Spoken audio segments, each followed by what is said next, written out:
Ինչու երեխաները չեն ուզում սովորել։ Սովորելը իրականում ուղեղի համար, մարդու մտածողության համար ամենանորմալ, ամենաբնականon եւ նույնիսկ ամենահաճելի գործողությունն է։ Ուղեղը սովորելուց հաճույք է ստանում։ Սովորելու հաճույքը եւ սեռական հաճույքը իրար հետ համադրելի հաճույքներ են։ Եվ երբ որ մարդիկ սեռական հաճույքին ձգտում են, իսկ սովորելու հաճույքից թվում է թե խուսափում են, դրա պատճառը ոչ թե այն է, որ մարդիկ սովորելու հաճույքից են խուսափում, այլ այն, որ սովորելու տակ հասարակությունը դրել է բոլորովին այլ բան, որը կապ չունի սովորելու հետ։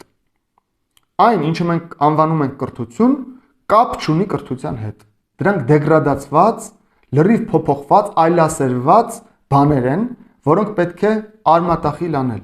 քանդել բուհերը, քանդել դպրոցները, գործից ազատել բոլոր դասատուներին, ստեղծել նոր դպրոց, որտեղ կլինի կրթություն։ Իսկ ո՞րն է կրթությունը։ Կրթության համար ձեր ուղեղը սովորելու համար կարիք ունի մի հարցի պատասխանի։ Հանուն ինչի եմ անում ես այս բանը։ Երբ որ ձեր ուղեղը գիտի թե հանուն ինչի է ինքը կրթվում, դուք կզարմանաք հանկարծ բարձելով, որ կրթությունից ավելի հաճելի բան չկա։ Ձեր ուղեղը լինելով սովորող մեխանիզմ, ուղեղը ինչ է։ Ուղեղը ունի մի գործառույթ, հիմնական իր գործառույթը՝ սովորել։ Ուղեղը անընդհատ կրթվելու կարիք ունի։ Ինքը ուսման ծարավ ունի, ուսման սով ունի։ Ձեր ուղեղը անընդհատ ուզում է սովորել։ Եվ այն երեխեքը, որ անընդհատ հեռախոսներին կպած են, անընդհատ ինչ որ նոր խաղ են ուզում քաշեն, նոր մի բան են ուզում, նոր level են ուզում անցնել։ Դա հենց ապացույցն է այն բանի, որ ուղեղը ուզում է սովորել, ուղեղը ուզում է բացահայտել, բայց ուղեղը պիտի իմանա հանուն ինչի։ Խաղերը կառուցված են այնպես, որ ուղեղին տալիս են այդ կեղծ իմպուլսը, որ դու գիտես հանուն ինչի, հանուն այն բանի, որ դու, չգիտեմ, հաղթես դրակոնին կամ անցնես մյուս level։ Նույնը պետք է անել դպրոցներում։ Երեխաներին պիտի սովորացնել այն, ինչը պարտադիր կիրառություն է ունենալու կյանքում, եւ երեխաների ուղեղը հասկանալու է հանուն ինչի են իրենք դա սովորում։ Ձեզ բերեմ մի պարզ օրինակ։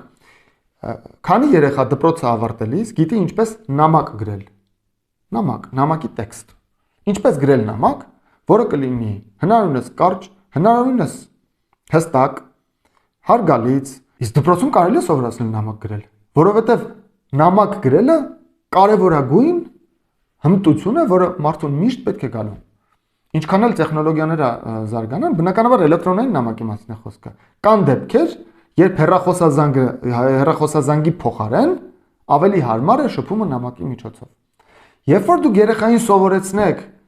նամակ գրել եւ հետո հանձնարարեք, որ հենց այսօր դասի ավարտին իրենք պիտի իրենց հմտությունը փորձարկեն նամակ գրելով ինչ որ մեկին, որի կարիքը իրենք ունեն, դուք կզարմանաք, թե երեխաները ինչպես կսովորեն նամակ գրելը։ Ինչու չեն սովորեցնում դպրոցում նամակ գրել, որովհետեւ դասատուներն չգիտեն նամակ գրել։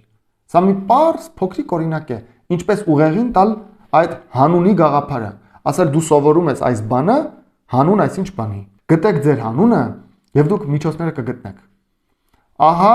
հիմնական պատասխանը այն հարցի, թե ինչու երեխաները չեն ուզում սովորել, որովհետեւ դուք իրենց կրթություն չեք տալի։ Սովորելու տակ դուք իրենց տալիս եք զզվելի, անպիտան, իրականության հետ կապ չունեցող ինչ որ մի մատերիալ, որը ոչ մի նորմալ մարդ չի կարող դնել եւ ժամանակ ծախսել սովորելու վրա։